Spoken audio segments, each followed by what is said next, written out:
Hello everyone, so today we will start new chapter that is polynomials. चलिए start करते हैं with some basics, ठीक है, जो आपको पहले से शायद पता हो। तो देखिए, स्टार्ट करने से पहले पॉलिनोमियल्स कुछ बेसिक बातें हैं जो आप पहले से जानते हो, एक बार उसको रिकॉल कर लेते हैं, ठीक है। देखिए, जो भी नंबर्स हम बचपन से यूज करते हैं, जैसे 0, 1, 2 ऐसे करके मान लिया 9 तक, तो इन जो नंबर्स है इसको हम क्या बोलते हैं यहाँ पे मैथ्स में कांस्टेंट की तरह ट्रीट करते हैं, ठीक है, कांस्टेंट। और जो हम इंग्लिश अल्फ़ाबेट्स यूज करते हैं, जैसे मान लिया x हो गया, y हो गया, z हो गया, a हो गया, b हो गया, c हो गया, तो इन सबको हम कहते हैं क्या, वेरिएबल्स, ठीक है, वेरिएबल्स।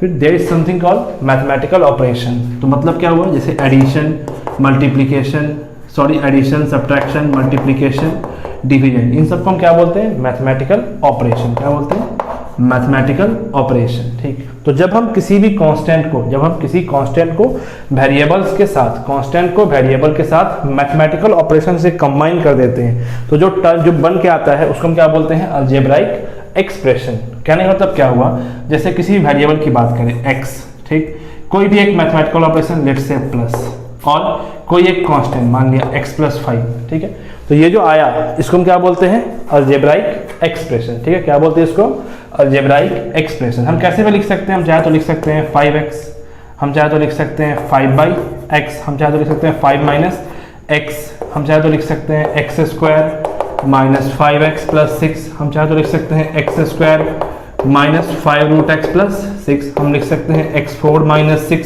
तो इस तरीके से हम लिख सकते हैं। इन सबको हम क्या बोलते हैं, इन सबको हम क्या बोलते हैं, अलजेब्राइक एक्सप्रेशन, ठीक है। अब बात आती है किसकी, पॉलिनोमियल्स की। तो पॉलिनोमियल क्या होता है भाई, तो वैसा अलजेब्राइक एक्सप्रेशन जिसमें जो वेरिएबल्स इन्वॉल्व है, उनका जो पावर होता है, जैसे x के ऊपर जो है इसको हम बोलते हैं पावर। तो जो पावर होता है वेरिएबल्स का, वो एक नॉन नेगेटिव इंटीजर होना चाहिए, ठीक है। एकदम सिंपल में बोले तो एक होल नंबर होना चाहिए, ठीक। वो ना तो फ्रैक्शन होना चाहिए, ना ही नेगेटिव होना चाहिए, वो हमेशा एक होल नंबर होना चाहिए। उसी को हम क्या बोलते हैं, पॉलिनोमियल्स कहते हैं। जैसे फॉर एग्जांपल मान लिया हम लिखते हैं x² - 5x + 6। तो पहला चीज ये, क्या ये अलजेब्राइक एक्सप्रेशन है, तो हाँ बिल्कुल है। क्या ये अलजेब्राइक एक्सप्रेशन है, तो हाँ बिल्कुल है। अब अगर किसी ने पूछा कि क्या ये पॉलिनोमियल्स है, तो हम क्या चेक करेंगे कि जितने भी वेरिएबल्स इसमें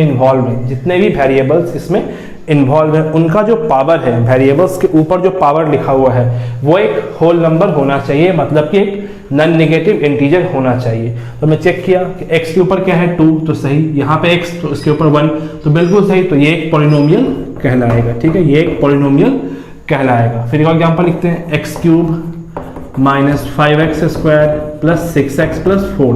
तो इसके बारे में क्या बोलेंगे आप, तो ऑफ कोर्स ये अलजेब्राइक एक्सप्रेशन भी होगा और पॉलिनोमियल्स भी होगा। क्यों, क्योंकि सारे वेरिएबल्स का पावर क्या है, एक होल नंबर है, ठीक है। मान लिया हम ऐसे लिखते हैं x² - 5√x + 4, यहाँ हम ऐसे लिखते हैं x + 5/x। तो अगर हम इनकी बात करें तो हम क्या बोलेंगे कि ये अलजेब्राइक एक्सप्रेशन तो है, बट ये पॉलिनोमियल्स नहीं है। क्यों, क्योंकि जो वेरिएबल्स इन्वॉल्व है, जैसे यहाँ पे जो x है, इसके ऊपर पावर कितना लिखा हुआ है, 1/2, कितना लिखा हुआ है, पावर 1/2, इसलिए ये क्या होगा, पॉलिनोमियल नहीं कहलाएगा। तो इसकी बात अगर करें हम, तो क्या लिख सकते हैं इसको आप, x/x + 5/x, तो 1 + 5 × x का पावर -1। तो अगेन पावर क्या आ गया, नेगेटिव आ गया, लेकिन नेगेटिव आ गया इसलिए अलजेब्राइक एक्सप्रेशन तो होगा, बट ये पॉलिनोमियल्स नहीं हो सकता है, ठीक है। तो यही क्या हो गया, हमारा पॉलिनोमियल्स हो गया। अब आते हैं, इतना आपको समझ में, अब आते हैं पॉलिनोमियल्स के डिफिनीशन के ऊपर। ये तो क्या है कि हमने ऐसे ही लिख दिया, तो भाई अगर बात करें कि हम इसको अगर जनरलाइज करना चाहते हैं तो कैसे करेंगे, ठीक है। तो उसके लिए डिफिनीशन है अपने पास, तो लिखते हैं डिफिनीशन। पहले आप इतना नोट कर लीजिए। तो चलिए एक जनरल डिफिनीशन की तरफ आते हैं, इन सब से मिलता जुलता है एक जनरल डिफिनीशन लिख लेते हैं, ठीक है। तो देखिए, let x be a variable, x क्या है, वेरिएबल है, n be a non negative integers, या फिर इसी को आप होल नंबर्स भी कह सकते हैं, होल नंबर्स की बात भी कह सकते हैं, ठीक है। Let x be a variable and n be a non negative integer, then polynomial के लिए हम जो टर्म यूज करते हैं वो होता है fx। क्या यूज करते हैं हम? fx। पढ़ते क्या है इसको? fx। आप चाहे तो कोई भी वेरिएबल यूज कर सकते हैं, आप चाहे तो hx यूज कर सकते हैं, आप चाहे तो px यूज कर सकते हैं, सबका मतलब एक ही है, ठीक। उसके बाद जो ब्रैकेट में x लिखा हुआ है, जो ब्रैकेट में x लिखा हुआ है, इसको हम लोग वेरिएबल की तरह ट्रीट करते हैं। मतलब कि जो पॉलिनोमियल लिखा होगा उसमें वेरिएबल कौन होगा? ये x होगा, जो f के साथ ब्रैकेट में लिखा हुआ है वो। तो मतलब कि अगर हम ऐसा लिखते हैं fy, तो इसमें कौन होगा वेरिएबल? तो y। मान ली लिखते हैं fz, तो कौन होगा इसमें? z, ठीक है। चलिए अब आते हैं, a0 plus a1x plus a2x square, फिर a3x क्यूब, a4x4, ऐसे आगे मान लिया लिखते हैं an x पावर n तक, ठीक है, an x पावर n तक। तो इसमें तो जो आप x देख रहे हो वो क्या है? वेरिएबल है, n जो है वो एक होल नंबर है, मतलब एक नॉन नेगेटिव इंटीजर है, ठीक है। और जो ये आप a0 ये सब देख रहे हो, ठीक है, a0, a1, a2 या फिर an, इसको हम लोग कहते हैं क्या? Real constant, real constant. ये सब एक कांस्टेंट है, a0, a1x, a2x, a2, ये सब क्या है? कांस्टेंट है, ठीक है। अब देखिए, तो इसके लिए एग्जांपल एक लिखते हैं। मान लिया, जैसे मान लिया हम लिखते हैं यहाँ पे, लेट से 5x4 plus 4x cube plus 6x square plus 7x plus 5, ठीक है। देखिए, है ना।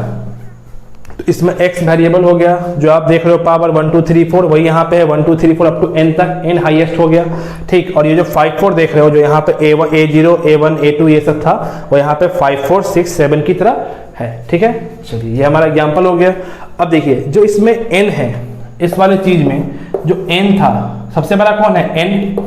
तो ये क्या हो गया? अपना हाईएस्ट पावर हो गया, n क्या हो गया?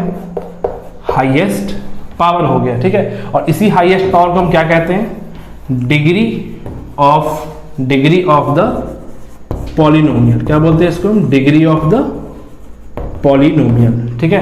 n क्या हो गया? हाईएस्ट पावर हो गया, डिग्री ऑफ द पॉलिनोमियल। और इस n के साथ जो कोफिशिएंट अटैच है, n के साथ मतलब जिस x पावर n के साथ जो कोफिशिएंट अटैच है an, इसको हम क्या बोलते हैं? Leading coefficient. क्या बोलते हैं इसको हम? लीडिंग कोफिशिएंट, ठीक है। क्योंकि हाईएस्ट पावर n है, तो ये क्या हो जाएगा? लीडिंग कोफिशिएंट, ये लीड कर रहा होगा, ठीक है। बात समझ में आ रही है? चलिए, अब देखिए, ये नोट कर लीजिए, ये अपना बेसिक डिफिनीशन हो गया, तो इसको आप नोट कर लीजिए आराम से।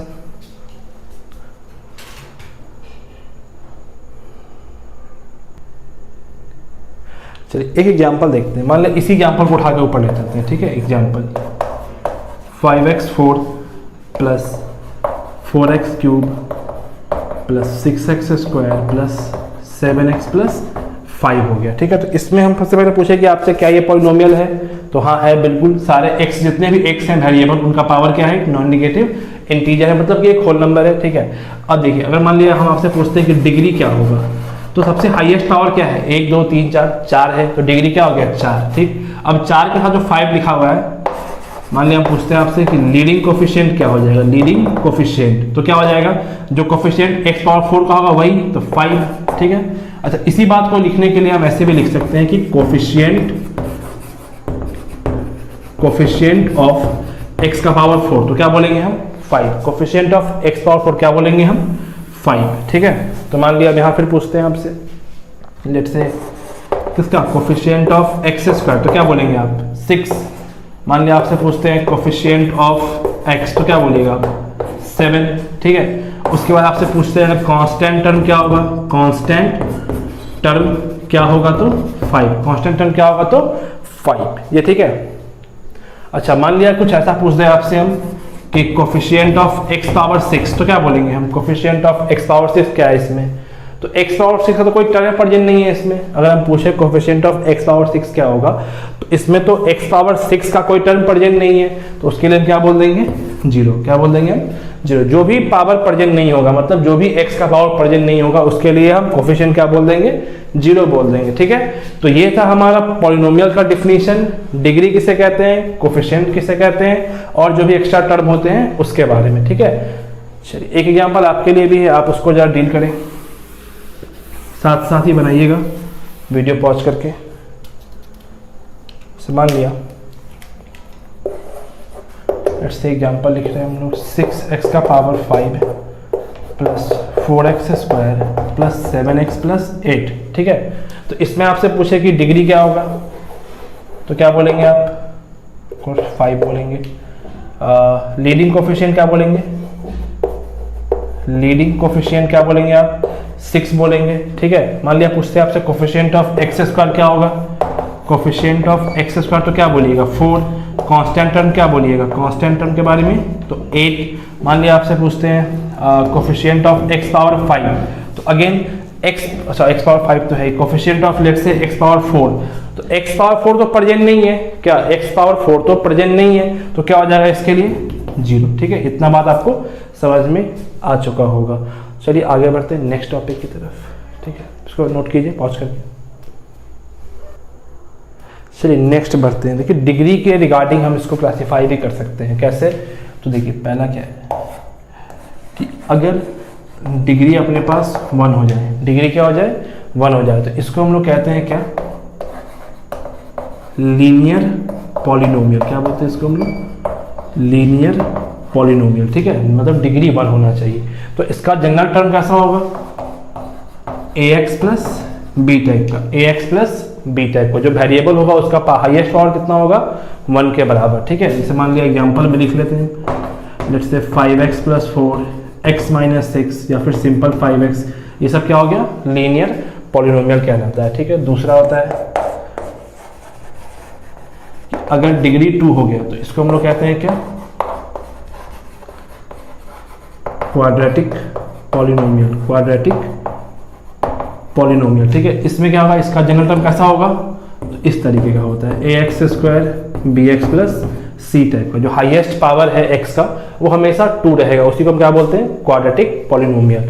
तो मतलब एग्जांपल में ऐसा होगा 5x square plus 4x plus 8, ऐसा भी लिख सकते हैं हम 5x स्क्वायर प्लस 6, हम सिर्फ एक्स स्क्वायर लिख के भी छोड़ सकते हैं, ठीक है। तो ये सब क्या हो गया मेरा, क्वाड्रेटिक पॉलिनोमियल कहलाएगा। हाँ, इस तरीके से लिखना क्या होगा, क्वाड्रेटिक नहीं होगा, ये लीनियर कहलाएगा। या फिर हम ऐसे लिखते हैं, मान लिया x cube plus x square, तो ये भी क्वाड्रेटिक नहीं कहलाएगा, ठीक है। ये भी क्या होगा, क्वाड्रेटिक नहीं कहलाएगा। तीसरा क्या होता है अपने पास कि अगर डिग्री कितना हो जाए, 3 हो जाए, डिग्री अगर 3 हो गया तो क्या कैसा होगा, क्यूबिक पॉलिनोमियल, क्यूबिक पॉलिनोमियल,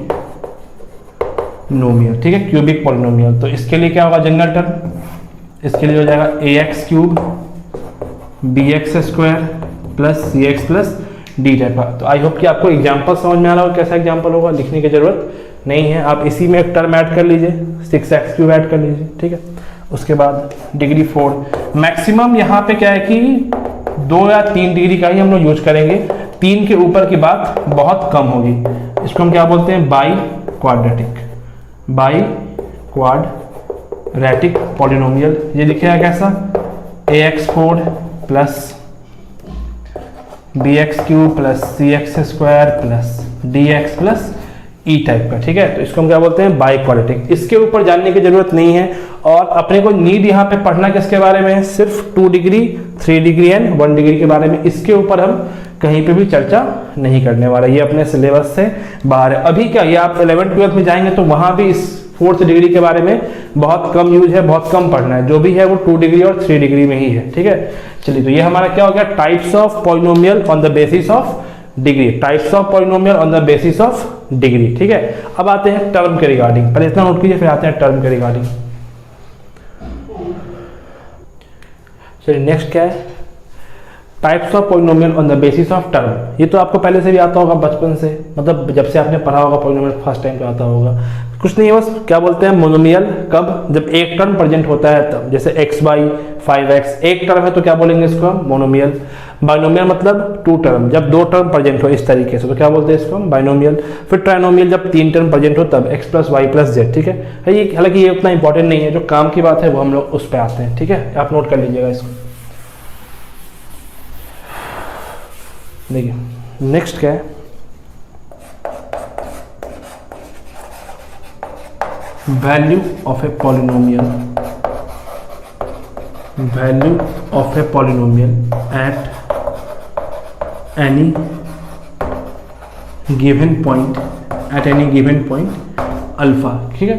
मतलब किसी भी पॉलिनोमियल की वैल्यू एक गिवन पॉइंट अल्फा पे, जैसे मान लेट से एफ एक्स इक्वल टू अपने पास है a x cube b x square c x plus d, ठीक है। मान लिया आपने को बोले कि वैल्यू निकालना है किस पे, at x equal to alpha पे, at x equal to alpha पे। तो इस बात का मतलब ये हुआ कि दिए गए क्वेश्चन में, ओरिजिनल क्वेश्चन में, जो क्वेश्चन बुक में लिखा हुआ है उसमें, ओरिजिनल क्वेश्चन में जो एक्सप्रेशन है, जो पॉलिनोमियल है, उसमें जहां जहां पे x है, जहां जहां पे x होगा वहां पे अल्फा पुट करके उसकी वैल्यू को कैलकुलेट कर लेंगे, ठीक है। तो कहने का मतलब क्या हुआ कि जहां जहां पे x है, तो यहाँ पे पहला x, तो f alpha equals to a into alpha cube plus b into alpha square plus c into alpha plus d। ध्यान क्या देना है आपको कि जो कि f के साथ जो लिखा हुआ है वही वेरिएबल है, जो f के साथ लिखा हुआ है x वही वेरिएबल है, बाकी सब कांस्टेंट है, बाकी सब कांस्टेंट है। तो हम जब भी रिप्लेस करेंगे तो उस वेरिएबल की जगह पे रिप्लेस करेंगे, ठीक है। एग्जांपल लिखते हैं, let's say f x equals to x square minus 5x plus 6, ठीक है। मान लिया आपसे कहते हैं क्या value at x equals to 1 निकालिए, तो मतलब क्या हुआ कि जहां जहां पे x है आप वहां पे 1 पुट कर दीजिए। तो 1 का स्क्वायर माइनस 5 इंटू 1 प्लस 6, तो क्या हो जाएगा 1 माइनस 5 प्लस 6, तो 6 प्लस 1 7 माइनस 5 कितना हो गया 2 हो गया। मान लिया आपसे कहते हैं एट एक्स इक्वल्स टू 4 निकालने के लिए, ठीक है। एट एक्स इक्वल्स टू 4 निकालने के लिए तो क्या लिखेंगे आप, F4, तो 4 का स्क्वायर माइनस 5 इंटू 4 प्लस 6, तो कितना हुआ 4 का स्क्वायर 16 माइनस 20 प्लस 6, तो 16 और 6 22 माइनस 20 बराबर 2, ठीक है। वैल्यू सेम आ गया, इस पास से कोई मतलब नहीं है, ठीक है, बाई चांस सेम आ गया।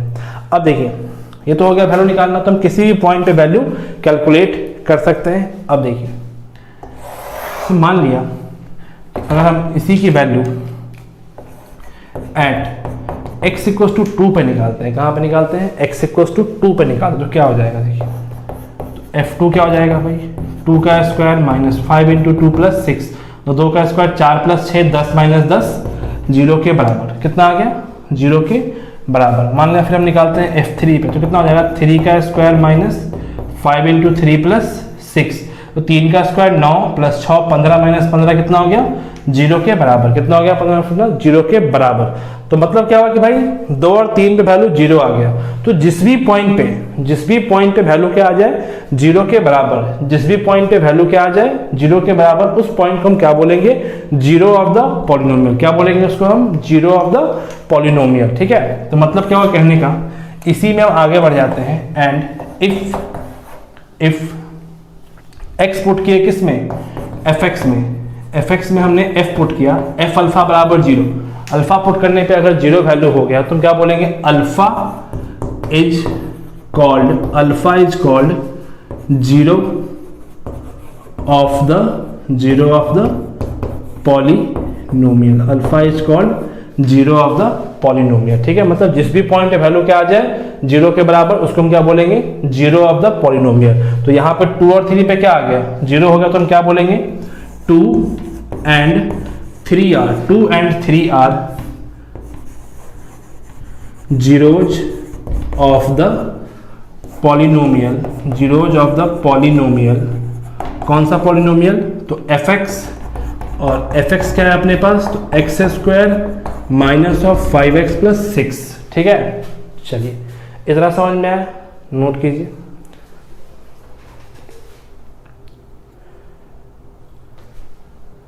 चलिए आगे बढ़ते हैं, नोट करके 1-2 पॉइंट लिखते हैं, ठीक है। यहीं पे लिख लेते हैं नोट करके क्या कि देखिए जितने डिग्री का इक्वेशन होगा उतना ही नंबर ऑफ जीरोज होगा, जितने डिग्री का इक्वेशन होगा उतना ही नंबर ऑफ जीरोज होगा। तो मान लिया डिग्री बराबर क्या हो जाएगा, number of zeros, number of zero, मतलब कि जितने डिग्री का इक्वेशन होगा उतना ही नंबर ऑफ जीरोज होगा। जैसे मान लीजिए यहाँ पे कितना डिग्री है, तो 2 डिग्री है, तो कितना जीरोज मिला, 2 और 3 मिल गया। अगर डिग्री होता 3 तो कितना मिलता, फिर यहाँ पे 3 मिल जाता है, ठीक है। तो इस बात को आप ध्यान रखेंगे कि जितना डिग्री होगा मतलब हाईएस्ट पावर जो होगा उसी के बराबर क्या हो जाएगा, नंबर ऑफ जीरोज हो जाएगा, ठीक है। चलिए एक क्वेश्चन करते हैं।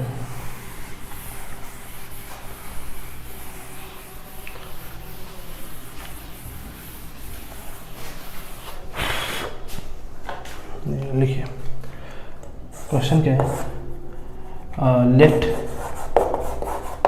F x equals to let say 2a या फिर a into x square plus b x, a into x square plus b x, है ना। एफ एक्स क्या हो गया, a x square plus b x have zeros at x equals to 2 and 3 पे। तो find the value of a and b, find the value of a and b, find the value of a and b, ये ठीक है। देखिए F x क्या है, a x square B x, ठीक है। एक पॉलिनोमियल दिया हुआ है, कहा क्या गया कि इसका जीरो जो है वो 2 और 3 है, तो फाइंड द वैल्यू, 2 और 3 पे जीरो मिलता है, तो find the value of a and b. तो कुछ नहीं, मान लिया अगर 2 पे जीरो हो रहा है तो इसका मतलब क्या होगा कि x की जगह पे जब हम 2 पुट करेंगे तो वैल्यू क्या हो जाएगा, जीरो के बराबर हो जाएगा। तो x की जगह अगर 2 पुट किया तो क्या लिखेंगे यहाँ पे, 2 का स्क्वायर 4a प्लस 2b। तो अच्छा यहाँ पे क्वेश्चन लिख लीजिए, find the value of a and b, हाँ find the value of a and b. 4a plus 2b बराबर क्या हो जाएगा, जीरो के बराबर, एंड फिर 3 पुट करने में कितना हो जाएगा, 3 का square 9a plus 3b equals to 0। तो एक चीज ध्यान रखिएगा कि भाई जितना अननोन निकालना होगा, जितना अननोन निकालना होगा हमको उतना ही इक्वेशन चाहिए होगा, ठीक है। तो यहाँ पे क्या है कि 2 अननोन निकालना था a एंड b, तो उसके लिए अपने को 2 इक्वेशन चाहिए। तो 2 इक्वेशन के लिए 2 रिलेशन चाहिए। तो रिलेशन कहाँ से आएगा, तो क्वेश्चन जब पढ़ेंगे तो उसमें कहीं ना कोई एक रिलेशन या एक रूल दिया होगा जिसके हेल्प से हम वो 2 मतलब जो भी रिक्वायर्ड रिलेशन है वो हम लिख सकते हैं और इक्वेशन का फॉर्मेशन कर सकते हैं, ठीक है। तो यहाँ पे क्या था कि भाई 2 और 3 पे जीरो हो रहा है तो हमने उसको पुट किया, f2 जीरो हो गया, f3 भी जीरो हो गया। अब काम क्या है कि भाई इस दोनों को आप सॉल्व कर लीजिए। तो आई होप कि आपको सॉल्विंग आता होगा, आप इन दोनों को सॉल्व कर सकते हैं, ठीक है। इसमें आप क्या करोगे, एलिमिनेट कर लो, b को 3 से गुना कर लो इसमें और 2 से गुना कर लो इसमें, तो कितना हो जाएगा, ये हो जाएगा 12a और ये हो जाएगा 18। तो a हो जाएगा मेरे ख्याल से 0 और उसका b निकाल लेना, जो भी हो आप देख लेना इसको, ठीक है। चलिए तो इस तरीके से हम डील करते हैं। कुछ और क्वेश्चन लिखते हैं, जैसे मान लिया let's say find zeros of the following. जैसे मान लें let's say f x equals to x minus 5 x square minus 1, ठीक है। उसके बाद x square minus 5x plus 6, उसके बाद मान लेते हैं x square minus 7x minus 8। तो इन सब का अगर हमको निकालना है जीरोस तो हम क्या करेंगे, कुछ नहीं, इसके लिए तो बस सिंपल सा लॉजिक है, क्या सिंपल सा तरीका है, आप निकालते रहिए उसको। तो ये करना क्या होगा कि बस जिसके लिए जीरो निकालना है, जिसका भी जीरो निकालना है उसको हम जीरो से इक्वेट कर लेंगे और फिर उसको सॉल्व कर लेंगे। तो पहले के लिए f, तो x इक्वल्स टू 5 हो गया। दूसरा क्या है, एक्स स्क्वायर माइनस 1 बराबर 0, तो इसको a square minus b square पढ़ सकते हैं क्या, तो लिख सकते हैं x minus 1 into x plus 1 बराबर 0। तो यहाँ से क्या आ गया, x equals to 1 comma minus 1। अगर आपने क्वाड्रेटिक पढ़ रखा है तो आई होप कि आपको इन दोनों में कोई दिक्कत नहीं हो रही, कैसे निकालते हैं। अगर आपने क्वाड्रेटिक पढ़ रखा है तो आपको फिर दिक्कत नहीं होगी कि इन दोनों के लिए हम कैसे निकालते हैं, और नहीं पढ़ रखा है तो बस कुछ नहीं, आप वैल्यू रख कर चेक करो। अगर आपको क्वाड्रेटिक आता है तो आप इसको फैक्टराइज कर लो, कैसे, तो मिडिल टर्म स्प्लिट करके। तो x square minus 2x minus 3x plus 6 बराबर 0। तो क्या जाएगा, x यहाँ से कॉमन ले लेंगे, x तो x माइनस 2 यहाँ से कॉमन लिया माइनस 3, तो x माइनस 2 बराबर 0। तो क्या लिखेंगे इसके लिए हम, x minus 3 x minus 2 equals to 0, तो x equals to 3 comma 2। Similarly ये भी बन जाएगा।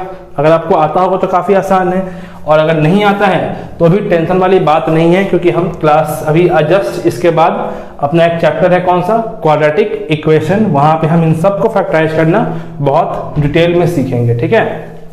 अब सुनिएगा, मान लिया अभी के लिए क्या करें, फिर या तो ऐसे कर लिया या फिर अब आप इसमें वैल्यू रख के चेक करो अपने मन से रैंडम वैल्यू रख के चेक करेंगे, ठीक है। X square minus 5x plus 6, इसको हम कहते हैं हिट एंड ट्रायल मेथड। क्या बोलते हैं इसको हम, हिट एंड ट्रायल। हम अपने मन से नंबर्स रखेंगे। नंबर्स कैसा भाई, तो जनरली हम 1 माइनस 1 2 माइनस 2 3 माइनस 3 इन्हीं सब को प्रीफर करते हैं स्टार्टिंग में। इन्हीं में से कोई ना कोई आपका जीरोज हो जाएगा, ठीक है। या फिर आप फैक्टराइज कर लो। समझ में आया बात। तो जीरोज क्या होता है, वैल्यू क्या होती है, डिग्री क्या होता है, ये सब आपको समझ में आया। तो इतना नोट कीजिए, फिर हम आगे बढ़ते हैं। तो देखिए ये था हमारा पॉलिनोमियल्स का बेसिक डिफिनीशन, ठीक है, कि हम पॉलिनोमियल किसे कहते हैं, फिर हम टाइप्स ऑफ पॉलिनोमियल की बात किए, ठीक है। उसके बाद क्या है कि वैल्यू ऑफ पॉलिनोमियल्स आ गया। उसके बाद हमने क्या देखा कि जीरोज क्या होता है, जीरोज कैसे निकालते हैं, हमने वो सीखा। तो ये चैप्टर क्या है कि थोड़ा बहुत प्रैक्टिस का रिक्वायर्ड पड़ेगा आपको। तो आपके पास जो भी बुक्स है 10th लेवल पे, मान लिया आप आर डी शर्मा यूज करते हैं या फिर एनसीईआरटी या फिर आर एस अग्रवाल, तो आप उसके क्वेश्चन प्रैक्टिस करें और अगर डाउट होता है तो आप कमेंट बॉक्स में डाल सकते हैं, ठीक है। तो इतना नोट कीजिए, फिर मिलते हैं नेक्स्ट वीडियो में, ठीक है।